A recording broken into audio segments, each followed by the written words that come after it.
When you buy the BLU V81 in 2021, what kind of value are you getting for your money? Well, in this video, we're gonna find out.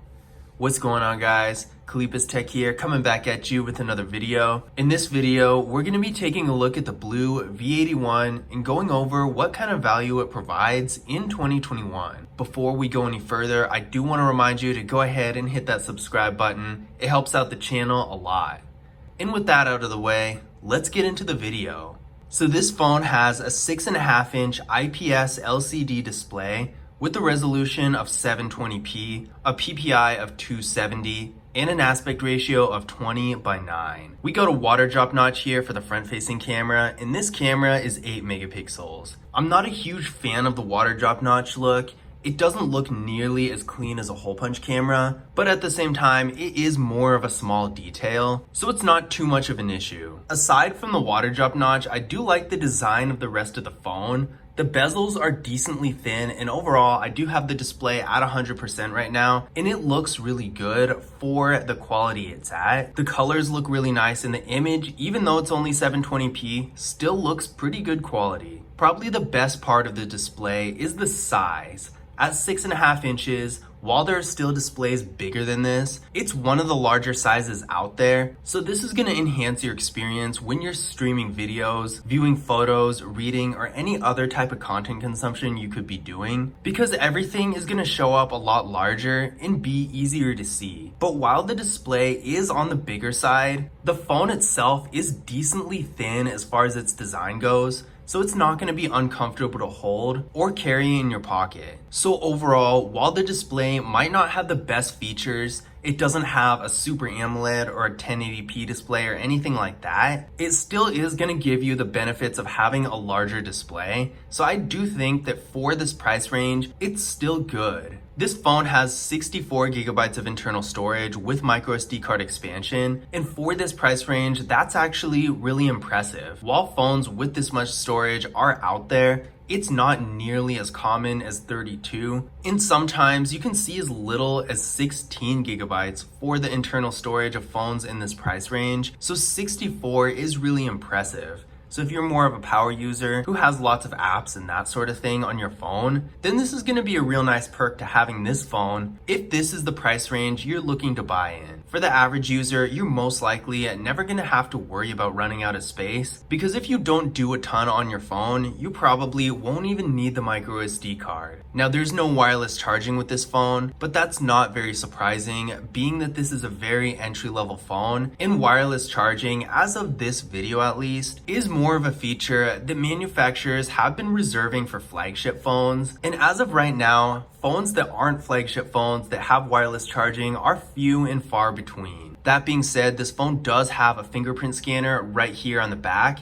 as well as face unlock, so as far as device security goes, this phone is actually pretty good. A lot of phones in this price range and even higher only have one or the other, not both a fingerprint scanner and face unlock. So it's nice to see that this phone has both. So we're gonna go ahead and give this fingerprint scanner a try and see how well it works.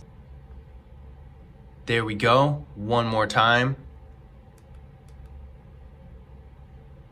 And there we go. So as you can see, this fingerprint scanner is really fast and responsive, no issues here. So moving on to the rear camera setup. Here we got a dual camera setup with a 13 megapixel rear camera and a 0.3 megapixel depth sensing camera. Now, I'm not a huge fan of this camera setup because I personally like to have at least a few nice features on my camera. The 0.3 megapixel depth sensing camera is pretty weak. The portrait mode, while it does exist on this phone, isn't great, so if you're trying to take lots of portrait photos, this is not going to be the device for you because it is pretty disappointing and it doesn't look the best. As far as the regular camera goes, the pictures are acceptable, but if you're taking a lot of photos to keep, you should probably consider another device because these photos, while being acceptable, do leave a little bit to be desired. But if you're more of a casual user of the camera and you don't take a whole lot of photos, or maybe you use something like Snapchat where the quality isn't very important, then this phone should be perfectly fine. And this goes the same for video as well. This phone can shoot 1080p videos in the rear camera, but only 720p in the front. And the microphone isn't the best either, so you're not going to get great audio quality with these videos. So overall, if you're trying to shoot photos or videos to keep, I would consider a different device. But if you just want to take a few here and there and don't really care about the quality a whole lot, then it should be okay. Internally, this phone is getting 3 GB of RAM with the Unisoc SC98638 processor. I ran a Geekbench 5 benchmark test on this phone, and it came back with a single core score of 152 and a multi-core score of 821. So for this price range, this is actually not bad at all. This is going to be more powerful than a lot of phones in this price range. And if you're doing more basic activities like browsing the web, going on social media, basic mobile functions like talking and texting and that sort of thing, then you're gonna get a really good experience with this phone. I wouldn't recommend it for more high performance things like high performance gaming, video editing, especially with large files and that sort of thing. But for everything else, just basic web browsing, a little social media here and there and that sort of stuff, this phone is gonna be a good choice because this processor is actually a bit more powerful than that of a lot of phones in this price range. But what I would recommend is running a Geekbench 5 benchmark test on your current device and comparing it to this to see if this phone would be an upgrade. Another area where this phone is pretty impressive is the battery.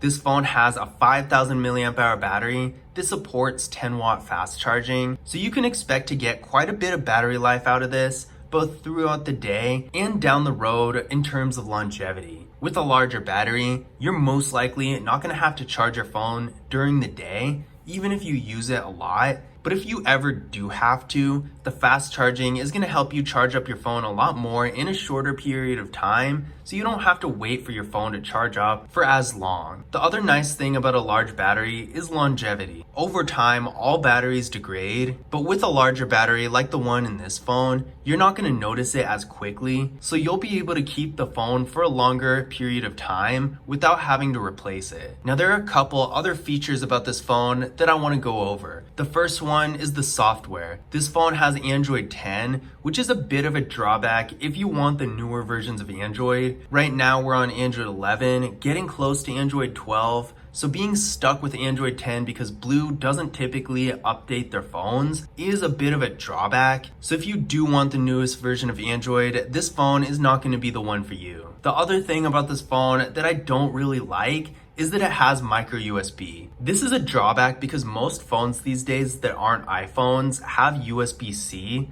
So it's a little bit harder to find nice accessories for a micro USB phone. That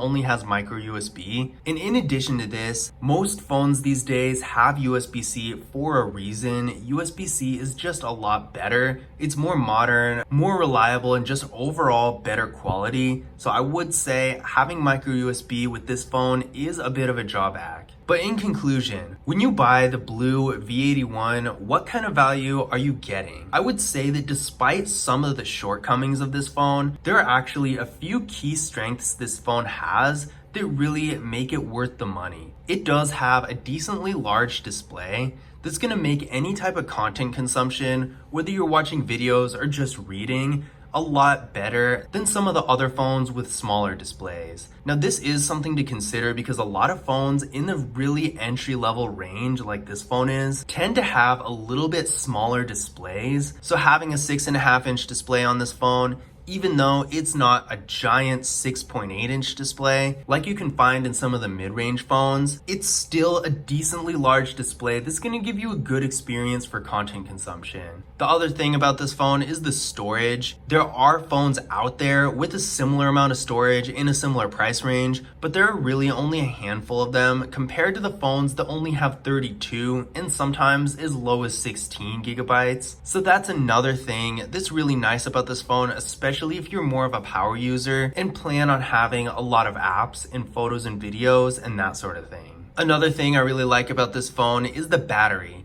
This battery is really large and supports fast charging. So if you have a more mobile lifestyle and you don't have a lot of time to charge your phone throughout the day, This is going to be a nice benefit. And finally, the phone's processor, compared to other phones in the price range of this one, is decently fast. So if you're looking for features like that and can get past the fact that this phone only has micro USB and are okay with being stuck on Android 10, then the BLU V81 is going to be a great value for you in 2021. But I hope you guys enjoyed the video, and I hope you found this information useful as well. If you did, don't forget to leave a thumbs up and subscribe to the channel. It helps out a lot. If you did, don't forget to leave a thumbs up and subscribe to the channel. It helps out a lot. But as always, I will see you in the next video.